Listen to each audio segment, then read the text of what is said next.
En primer lugar, quiero agradecer a la organización de este tercer Congreso Internacional de Educación, El Mundo Postpandemia, el poder de las aulas, por invitarme a compartir algunas reflexiones. Pienso que el mundo está viviendo una situación muy especial e inesperada y cuyas consecuencias todavía no las podemos evaluar. El futuro es incierto en todos los sentidos y presenta un enorme desafío para los países.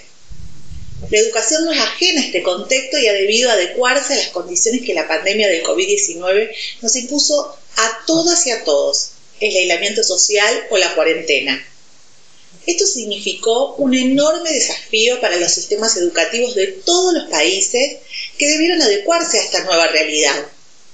De allí que los estados se vieron en la necesidad de generar las herramientas para garantizar las condiciones materiales para que los alumnos y las alumnas logren aprendizajes significativos, independientemente de su radicación geográfica, clase social, etnicidad o género. Como define UNICEF, estamos viviendo el que es potencialmente uno de los mayores desafíos en nuestra vida para la educación global. Desde el 28 de marzo de 2020, más de 1.600 millones de niñas, niños y jóvenes no asisten a la escuela en 161 países como consecuencia de la pandemia. Esto representa cerca del 80% de los estudiantes en edad escolar en el mundo. Según la UNESCO, la falta de referencias a crisis semejantes en el pasado hace difícil poder predecir qué pueda suceder en el futuro inmediato. En este sentido, señala que para Latinoamérica el orden de las preocupaciones se basa en tres prioridades: la conectividad a Internet, las cuestiones económicas y las dificultades para mantener un horario regular, que probablemente no puedan asociarse con unas formas de enseñanza y aprendizaje, no ya desde la escuela, sino fomentando la autorregulación de los aprendizajes, o como se dice ahora, la bimodalidad. Y en este marco señala el impacto que provoca en las y los estudiantes y sobre las y los docentes, que sufren también importantes afectaciones en lo laboral y en lo profesional.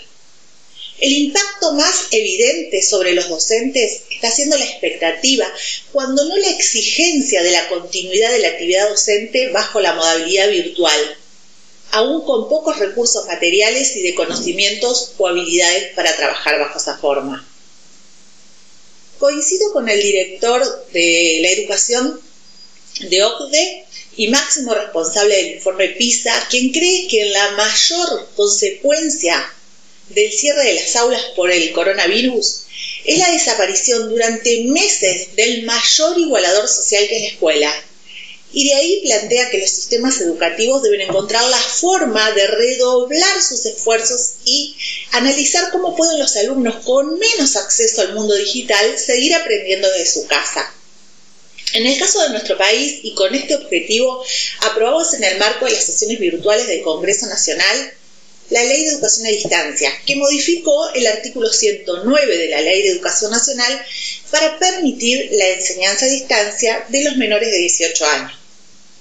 El proyecto fija que el Ministerio de Educación Nacional y las autoridades de las distintas provincias pueden habilitar esa modalidad para la educación de los niveles educativos primario y secundario, toda vez que la asistencia presencial sea inviable por razones como epidemias, pandemias, catástrofes naturales u otras circunstancias de fuerza mayor que impidan llegar a los establecimientos. Pienso que en esta idea de utilizar la educación a distancia no debemos perder de vista la igualdad de oportunidades para el acceso a la misma, y en este sentido, además de la conectividad a Internet, también la radio y la televisión pueden convertirse en herramientas muy valiosas para transmitir contenidos educativos.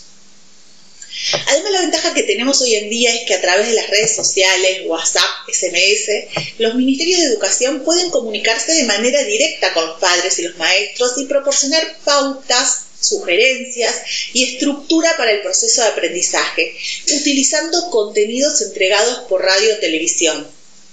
El aprendizaje remoto hoy no solo es aprendizaje en línea, es el aprendizaje utilizando todas las plataformas de comunicación, con el objetivo de llegar a la mayor cantidad de estudiantes posibles sin debilitar el vínculo docente-alumno, que es clave en todo proceso de enseñanza-aprendizaje.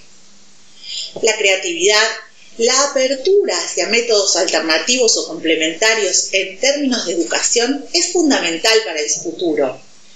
Por eso quiero traer aquí un ejemplo que llevamos adelante durante mi gestión como gobernadora en la provincia de Tierra del Fuego, Antártida e Islas del Atlántico Sur, con relación a las escuelas provinciales experimentales, convirtiéndose en la primera provincia que las legisló.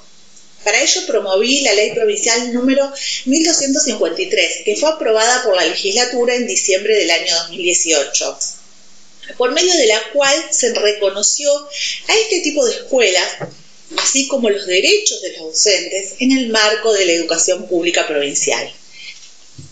Hacía 25 años que estas escuelas ya estaban funcionando, aportando otro paradigma de enseñanza-aprendizaje en nuestra provincia, pero nunca habían recibido el marco legal que las reconociera dentro de la educación estatal. Me parece importante detenerme a hablar un momento sobre las escuelas experimentales como nuevas formas de enseñar, como nuevos intentos de transformar la educación con este tipo de experiencias. Son escuelas de gestión pública que cumplen con los diseños educativos de cada provincia, pero se diferencian de la escuela tradicional en la dinámica diaria, desde cómo se evalúa a los alumnos hasta la forma en que interactúan los chicos y los docentes. Trabajan con grupos reducidos, son cursos de un máximo de 15 alumnos.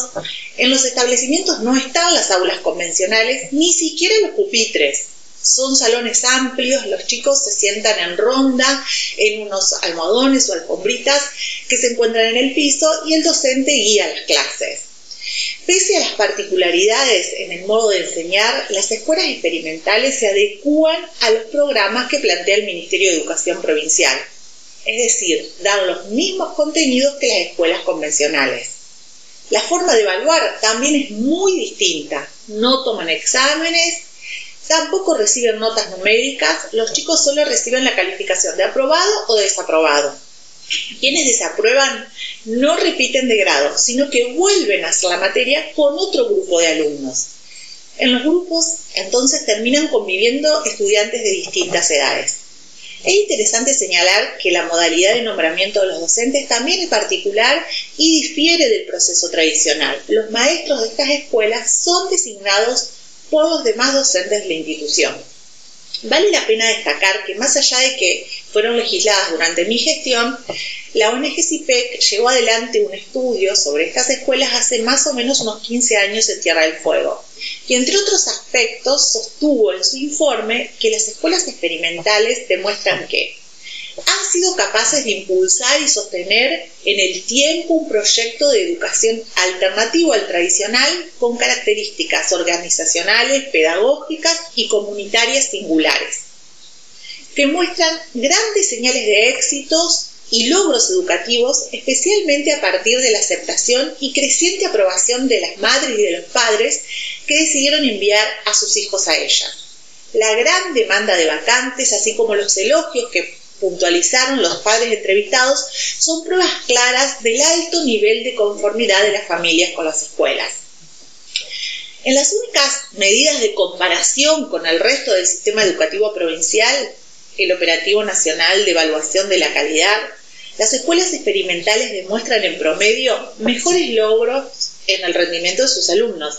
Sin que esto permita mayores generalizaciones, sirve al menos para remarcar que las escuelas no solo enseñan todos los contenidos de los planes oficiales de estudio, sino que además lo hacen a través de metodologías pedagógicas que demuestran ser efectivas e innovadoras. Los docentes de las escuelas experimentales logran crear cada día un espacio educativo sereno y creativo, involucrando a los alumnos en la experiencia de su propio aprendizaje, quebrando ese displacer por el conocimiento y por las reglas escolares tradicionales. Me pareció interesante traer a colación esta experiencia de Tierra del Fuego para aprender de nuevas experiencias y compartir las lecciones aprendidas y buenas prácticas que resultarán imprescindibles para la continuidad educativa. La educación está demandada a cambiar aún antes de esta situación excepcional. Por eso, iniciativas como estas son un modelo por ampliar, toda vez que colaboran en promover otros modos de enseñanza y de involucramiento para estudiantes y docentes.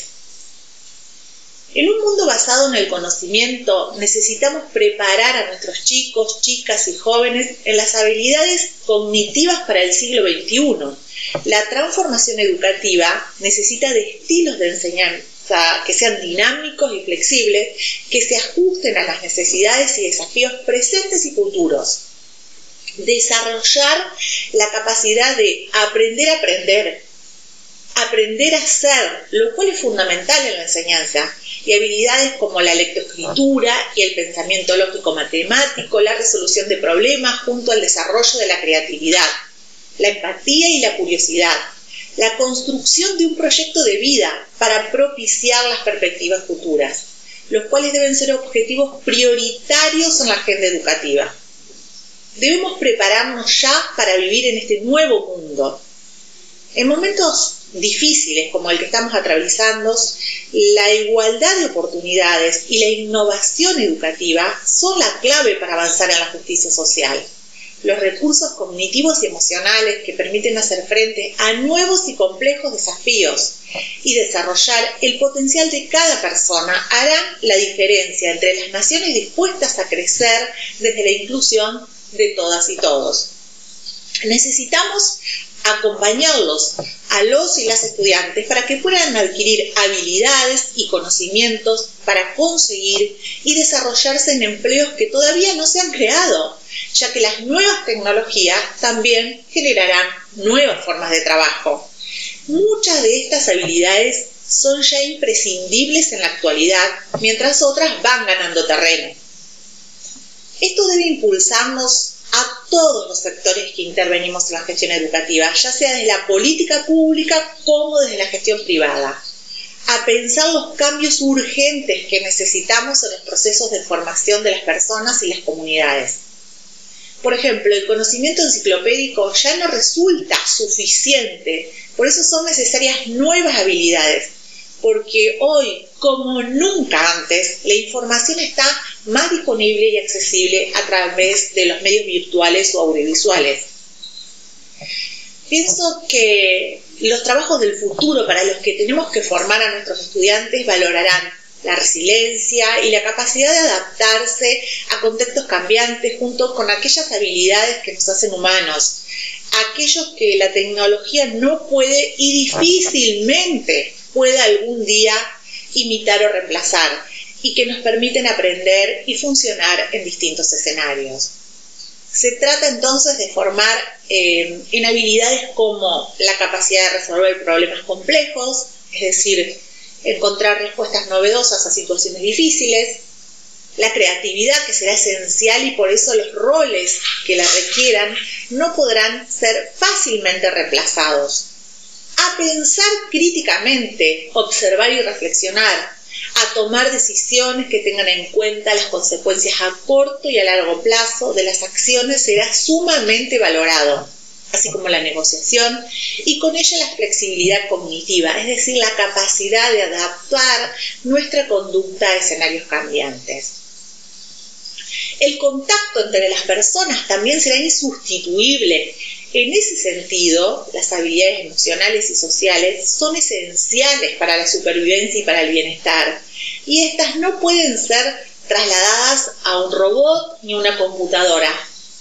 Las máquinas pueden ser más inteligentes que nosotros en muchos aspectos, pero nunca lo van a hacer en habilidades como la compasión, en imaginar qué piensa el otro y en entender que ese otro piensa diferente a nosotros, en sentir la alegría o el dolor ajeno.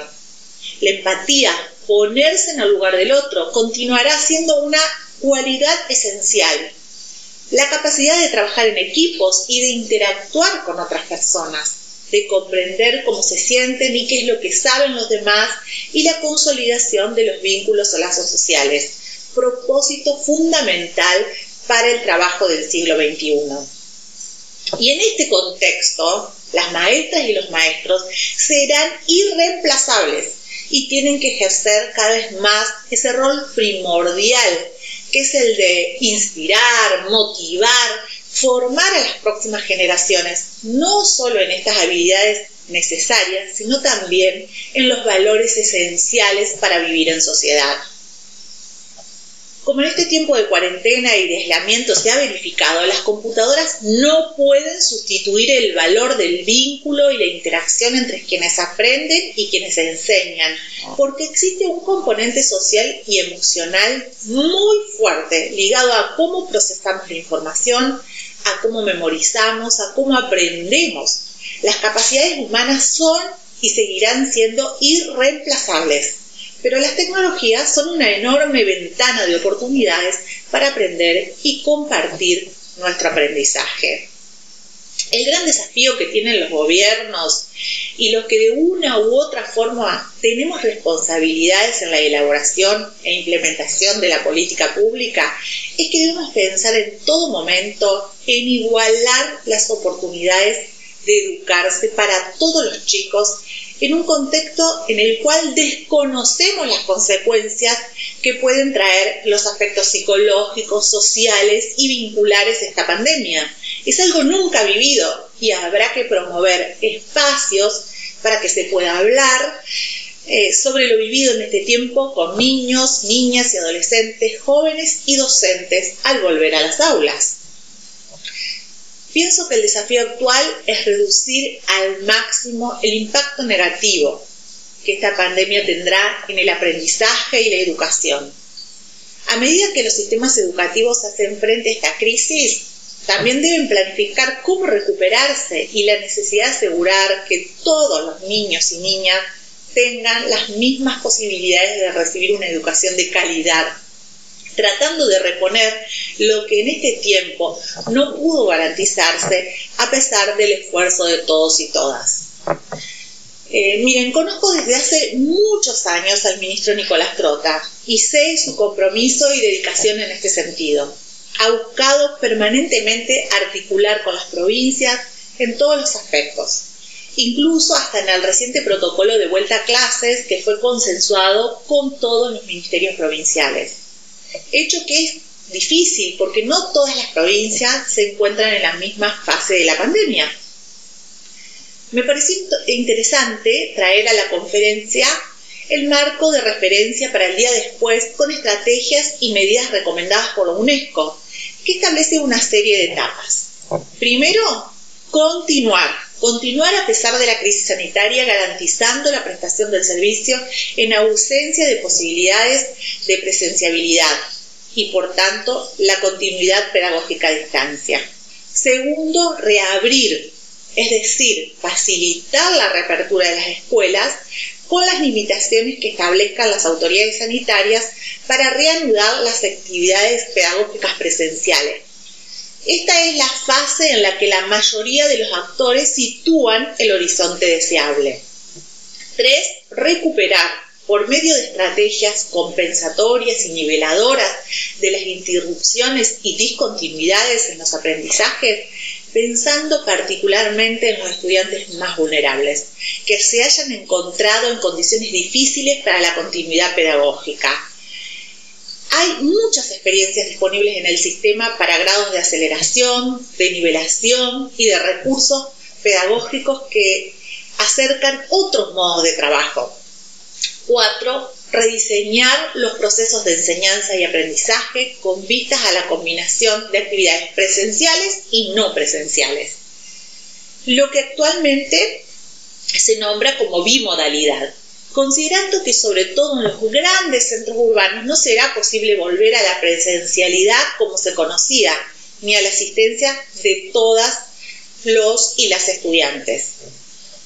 Por último, agregaría otro punto que no pertenece a UNESCO, pero que a mí me parece importante poder incluir, y es la necesidad de diseño y montaje de dispositivos de retención y de reinserción escolar ante las dificultades del contexto social, mayor desocupación, precariedad laboral y vulnerabilidad social durante y pospandemias. Nuestra Ley de Educación Nacional establece que la educación es un derecho humano que no se garantiza solo con el acceso a la escuela. También demanda la generación de condiciones para el aprendizaje. En este sentido, la calidad y la igualdad son dinámicas de un mismo proceso de construcción democrática sobre las que se tiene que edificar nuestro sistema educativo. La pandemia y su impacto en la suspensión de las clases va a profundizar las desiguales condiciones en las que se enseña y se aprende. También son muchas las chicas y los chicos que no han podido mantener ningún vínculo con sus escuelas y sus docentes.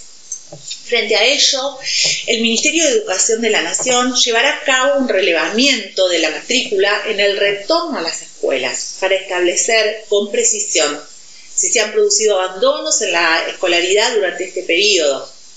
A pesar de que escuelas, docentes, estudiantes, familias hicieron un enorme esfuerzo, las condiciones de desigualdad imponen un límite. Pero al mismo tiempo se desarrollan numerosas iniciativas y modos de enseñar y de aprender que deben ser valorados, como es por ejemplo el programa de educación a distancia llamado Seguimos Educando del Ministerio de Educación de la Nación. Para terminar, y en consonancia con lo que le dije precedentemente, querría dejar algunas conclusiones. Creo que en los tiempos de crisis también son tiempos de oportunidades y los intentos de transformar la educación con modelos como las escuelas experimentales u otros modelos también son iniciativas que merecen ser tenidas en cuenta. Tengo también la convicción de que el gran desafío de nuestra sociedad pasa por la igualdad de oportunidades y la inclusión, de que el concepto de democracia está indisolublemente ligado con los derechos económicos, sociales y culturales, y que la educación en ese esquema resulta estructural para moldear una sociedad integrada y una comunidad organizada. Si de algo estoy segura, es que nuestros sistemas educativos no serán los mismos después de la pandemia por el COVID-19. Y en este sentido, no me caben dudas que el Ministerio de Educación de la Nación, al frente del ministro Nicolás Trota, junto a los y las ministras de Educación Provincial y quienes son responsables a su vez de la educación en todos los niveles de la gestión y otros actores comprometidos con este tiempo, harán todo lo que esté a su alcance para lograr una educación de calidad, más equitativa, más inclusiva y más sostenible. Muchas gracias.